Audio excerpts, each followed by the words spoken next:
Carrie is a real yachty. I'm not sure what that is supposed to mean. Coming up on the Below Deck Med after show. You think I get treated differently? You think I don't work as much? Jesus Christ, take me to prison for calling someone a princess, mate. I'm busting my balls, so I'm just not going to give you my time of day. I've just booked a flight to Ireland. Kind of felt like I was just expendable. It's not like it was planned, it was spontaneous. Brie and we had like a bunch of tension between us, all caused by Joe. She was kind of telling me don't go there, but I'm not sure it was really to protect me. She's very different than Ellen Brie. Someone used to stämma så kurna Did it work? Ish. I don't know. I don't think so. In Brie's defence, maybe they weren't helping. Cheeky little sausages, all of them. I'm on to you guys. The Below Deck Med after show starts right now. Carrie is a real yachty. I'm not sure what that is supposed to mean, honestly. Carrie is a yachty. You know, she's quick, she's efficient, she's urgent, and I really wish the other girls would take a leaf out of that book and stop worrying so goddamn much about how much power she has. What do you want from me anymore at this point? Like, I've done everything. You know, I've done every single thing. Like, how am I not a real yachty? I love the black and white with the lights. Like, I've been on so many yachts. I have experience. I've been busting my ass here the entire season. Like, in what sense am I not a real yachty? Like, what are you talking about? I had worked on large vessels. And in yachting, that means that you know very high standards. Because the larger the vessel, the more wealthy the owner, and the higher the standards, right?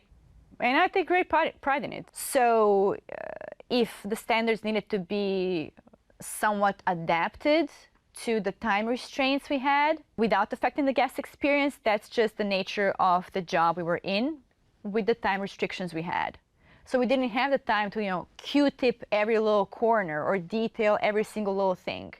All we had the time to do was to clean enough to make it nice and presentable for the guests. Also, do you guys like put sugar on the table if they're having tea and stuff, or do you ask them how they want it sweetened? You can ask them. Okay. I think why she's so f***ing cool is because she comes in like the true yachty that she is, and she doesn't give two shits about the drama, about the hierarchy, about any personal business. She gets her head down and she gets stuck in and she does her job. The thing is with Carrie is I was like, oh my gosh, you're gonna do your job and I don't have to give you like 50 compliments a time to like get you to get your ass into gear. You're just gonna do it. They come in like your little capable, helper. Your little you don't Santa's need helper. compliments. Yeah. Like, you're like a yachty. You're like someone that's gonna do their job. Wow. They just come up to you like, just so you know, I already pulled for breakfast. It's in the pantry over there. I did flip over laundry. I think this could be an issue for you later, but I already kind of took care of it. But I'm gonna go on my break now, but I'll see you in 2 hours. Yes. And you're like, and that was exactly her. She was so focused. She was so low maintenance. more often than not, when I was freelancing, aka the Carrie, I ended up with a full-time job and somebody got fired. Really? Oh, yeah, until I didn't want it anymore because I was freelancing. That. But yeah, I always could keep that job if I wanted it. Yeah. You see, I never wanted to keep the job. I loved going in and going out. Yeah. But I think I was very good at, same as Carrie, going in, shutting my mouth, getting on with it. But I was always very sensitive to the dynamic and other Stu's feelings because I didn't want to rattle the cage. Just keep your earpiece in, okay? Oh, it is. I heard both. Yeah. I feel like there's always some kind of like little problem. So good, just let it go over your head. You know what? I felt like if they were at a place where they're about to get fired, maybe it's best for them. Yeah. You know, they could tell me thank you is what they could do. Joe called you a princess again. Again? Yeah, it was a recurring thing. You're a princess. It's not your girl yet, bro. And she's getting treated like a princess. All I didn't want is for you to get a princess treatment. He set the stage and really wanted to have it out with me, and I was like, okay, well, if you want to have it out, then let's go. Like, I don't think he was ready for me to actually stand up for myself. You think I get treated differently? You think I don't work as much? No, man. No, tell me honestly. It's fine. I can take it. Like, sitting in this chair right now, I do obviously regret saying princess. I love Gail. I don't want to hurt her. But it was just the spark at the moment. And then she called me a prick. You're a prick. But sometimes you're a prick, and I don't know if you convince yourself you're not. I get offended. I was like, yes, Gail. Yes, I am. But think of it this way, this is the only word I've got bad towards her is princess, because she wants to be this deckhand, you know, so that's the only bad word I've got towards her. I've got no other bad word, and what's princess at the end of the day? I call Elle and Brie princess, and Carrie, they don't get offended. But obviously, to Gail, it's a hater. I'm trying my best and I'm working my ass off, because it got to a point where I just thought, if I just work harder, he can't say anything about my work. Yeah. And that's what I literally tried to do. And then I got to a point where I was like, I'm busting my balls and people-pleasing for this person, so I'm just not going to give you my time of day. Gail always thinks that, like, I'm on her back constantly and, like, I'm micromanaging her. You were just calling me to find out where I was, right? Well, and to work. Maybe she doesn't see me as, like, an authoritative figure and she's just reacting in a negative way, but I just want to do my job at the end of the day. And what really did annoy me, and we did get over it, is the fact that she said to me face that I'm scared to go to the toilet because you're that much on me back. And that was on a platform, and I was like, Gail, don't you ever put words in my mouth. That is disgusting. Remember what I was saying? Yeah, you came into the cabin and told me that. Yeah, that hurt me, like, as on a personal level. All I'm asking, if the job is being done, but she's turned it into, like, that I'm against her. It didn't feel like a work thing. It felt like a personal thing. It felt like personal attacks, because if he was trying to be a lead deckhand, he would have been acting that way the entire time. I was going to say, why didn't he do it earlier? I don't know. I just wonder if it does stem from him just being irritated at you for taking Nathan away from him. But I didn't take him away. Like, we were always all together, you know what I mean? Did Nathan ever stick up for you with Joe? Yeah, you know what? Nathan, like, he stood up to me. Whoa, I'm having so many revelations right now. Well, I was just stuck in the middle and I didn't want to pick a side. That's our problem. Yeah. We don't have to get Nathan involved yet. He could be in the middle because obviously I give him orders if you must. And then Gail is, you know, you kind of, you know. But he shouldn't get involved anyway. We're going to feed back information to him. Like, I'm going to chat shit about Gail in the cabin. I honestly think she got something against me. I don't even know. You're the boyfriend, so supposed to I'm not her boyfriend, bro. I don't even know what's going on. And Gail's going to chat about me in probably the same cabin. I've been walked on. Not anymore. Alright. But that's just how it is. She can vent to me, yeah, but I don't want to hear a load of shit about him, because at the end of the day, that's our lead deckhand, that's my best mate. So yeah, it was an awkward situation to be in. We're professionals at the end of the day. Yeah, I've been in the industry longer than Gail, but she's a professional. You know, she knows what she's doing. So if she can't let this little comment of princess, well, then you're in the wrong industry, girl.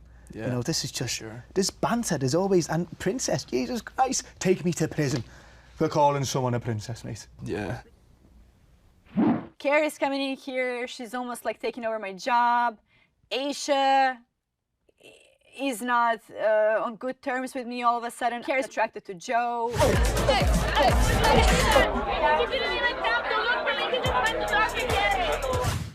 Come on, can I catch a break? I saw that coming from a mile away. I was at the TIP meeting. Another stewardess. She's going to join today. Yay!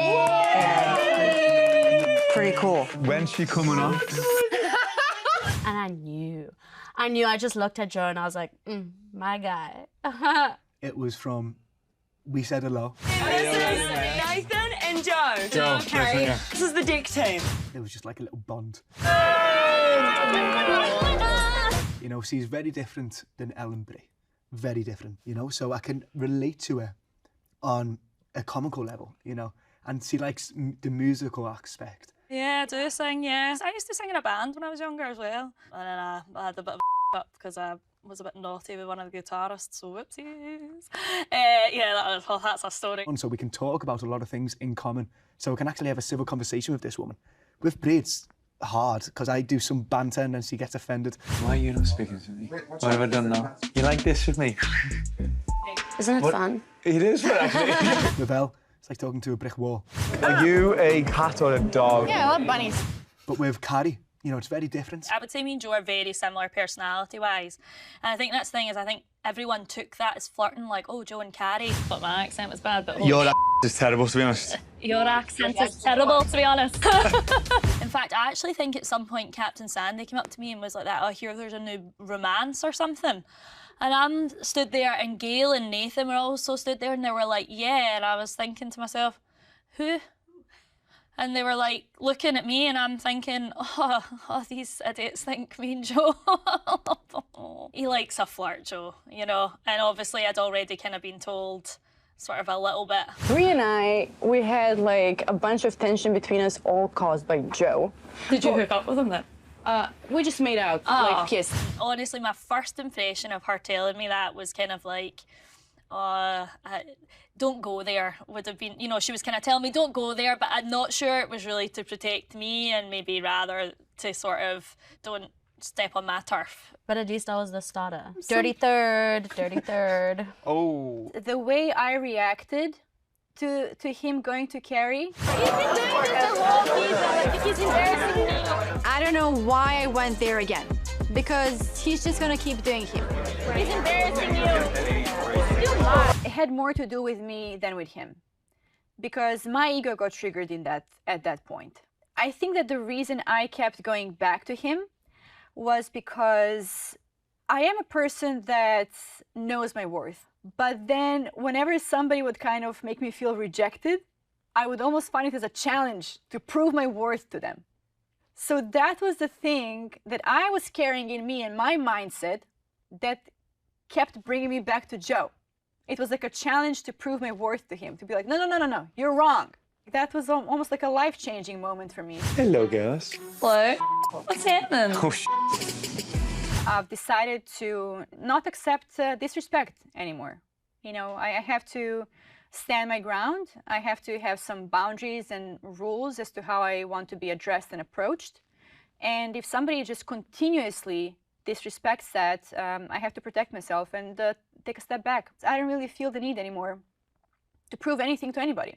Think whatever you want. It's okay. I accept it.